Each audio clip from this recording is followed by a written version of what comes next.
Este misterio fue develado, fue hecho a un lado, ya en el nacimiento del Mesías, según nos narra nuestro hermano Matitiajo, en el relato que nos hace acerca de su relación, de su experiencia con el rabino judío Yeshua de Nazaret, a quien él, como nosotros, proclama y proclamamos el Mesías. Nos dice en su relato acerca de su vida, en el capítulo 1, versículo 21, nos dice así: Y dará a luz un hijo, y le pondrás por nombre Yeshua, porque él salvará a su pueblo de sus pecados.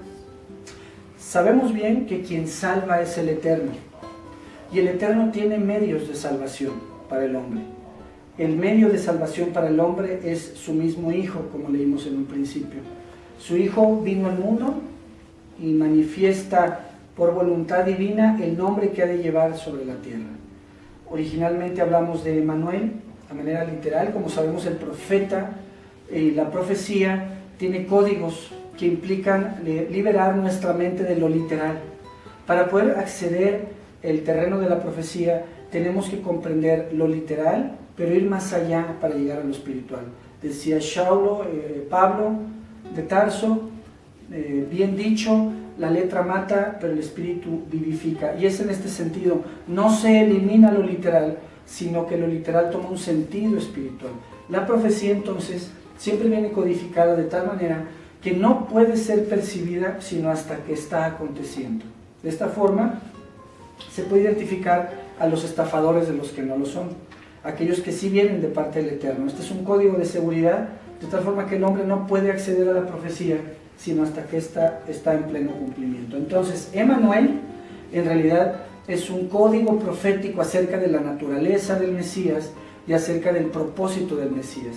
Emmanuel, como sabemos, implica el Eterno con nosotros, y Yeshua, el nombre de Yeshua, implica, se traduce literalmente como salvación o liberación del Eterno.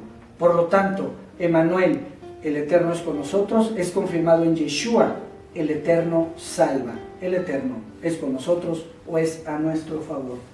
Y luego vimos también acerca del tabernáculo caído. Nos dice en Amós capítulo 9 versículo 11: en aquel día, tiempo futuro, en aquel día levantaré el tabernáculo de David que está caído, y restauraré sus brechas, y levantaré sus ruinas, y lo reconstruiré como en los tiempos antiguos, como en los años de generaciones pasadas, para que lo posea el remanente de Edom y todas las naciones sobre las cuales es invocado mi nombre, declara Yahweh Baruch Hashem. Así es, pero este tema del tabernáculo caído, esta profecía que está directamente relacionada con el nombre del Eterno, podemos encontrarla en el libro de los Hechos de los Apóstoles, aquellos seguidores del Mesías judío. En el capítulo 15, versículo 14, nos dice, nos apoya con él. Simón les ha narrado la manera en que Elohim comenzó a escoger entre los gentiles un pueblo para su nombre. El Eterno empezó a escoger un pueblo de entre los gentiles para su nombre. Vale la pena leer toda esta porción del capítulo 15 del libro de los Hechos. Fue trascendente la historia del mesianismo primitivo, este acontecimiento en particular, pero podemos ver que es el Eterno el que está llamando a un pueblo para honra y gloria de su nombre. Esto está establecido igualmente por el salmista. Qué importante es que su nombre sea conocido entre las naciones. Sofonías 3:9, por favor. Y en este tiempo devolveré a las naciones los labios puros, para que todos ellos invoquen el nombre de Yahweh Baruch Hashem y lo adoren en común acuerdo. De nuevo, mi hermana, porque este es importante para este tiempo.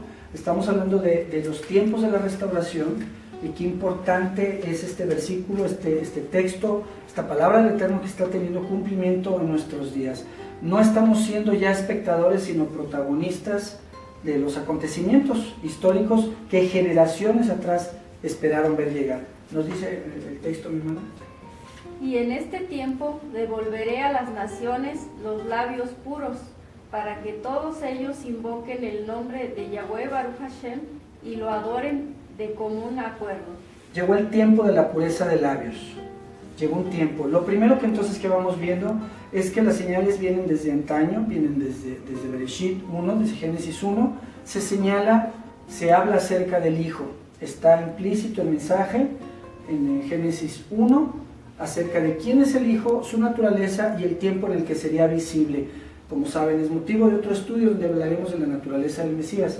Ahora, centrados en el nombre del Mesías, hemos visto que hay una incógnita que se fue manifestando gradualmente, de manera progresiva, hasta llegar a ser visible de forma tangible hace cerca de 2000 años en la persona de Yeshua de Nazaret, y cómo se va confirmando en nuestros tiempos aquella profecía de Sofonías, donde el hebreo, el conocimiento de la lengua, del idioma hebreo, regresa, dice esta escritura, no entre los judíos, no entre las tribus de Israel, o no solo ahí dice, sino entre las naciones, lo que llamaríamos los gentiles. Ahí se devolverá pureza de labios, es decir, se traerá la pureza de labios, como dice, como desde antaño, es decir, de tal forma que podamos glorificar de forma adecuada al Eterno, y por supuesto esto empieza en el conocimiento del nombre del Hijo. ¿Por qué es importante el nombre del Mesías?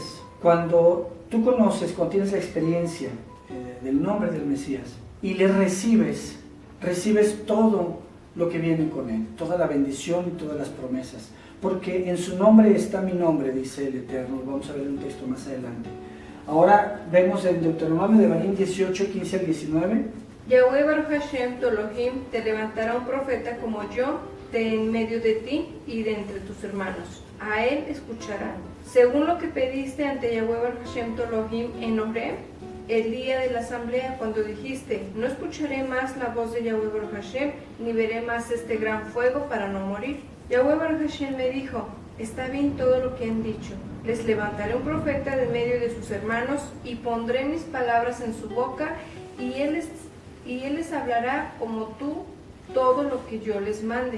Y acontecerá que a cualquiera que no escuche mis palabras, que él hable en mi nombre, yo mismo le pediré cuentas. Entonces vemos, Deuteronomio 18, 15 al 19, dice un profeta como yo. Moshe es el que está hablando, el Eterno levantará un profeta como yo. El profeta como yo, es decir, alguien que hizo o que hace como yo. ¿Cuál es la primera cualidad? Que es alguien que escucha la voz del Eterno y que cumple con el propósito del Eterno de llamar al pueblo a libertad. Esa es una característica que los va a unir para que sea un profeta como él. Cualquiera que venga de parte del Eterno y rompa con Moshe y discuta y pelee con Moshe, el tal tiene que cuestionar si el espíritu que está en él pertenece al Eterno o no. Llamar al pueblo a libertad, dar a conocer la voluntad del Eterno. Es Moshe el encargado de traer las tablas de forma física y la instrucción espiritual que recibió de parte del Eterno para edificación del pueblo. Vimos en el versículo 16 igualmente que el pueblo dice parte del Eterno que este profeta será levantado porque le pareció bien que el pueblo no quisiera ya estar delante de la presencia de aquel fuego al que temían morir, este fuego abrasador que es la justicia, la voluntad divina, que estamos muy distantes de ella, y de hecho por eso es el riesgo de morir. Podemos morir por la oscuridad que hay en nosotros. No habría lugar delante del Eterno para ninguno de nosotros por sí mismos, puesto que hay oscuridad en nosotros, y el Eterno, que es el Kadosh, es el santo de los santos, es la pureza, es lo más puro, simplemente nos desintegraríamos delante de su presencia.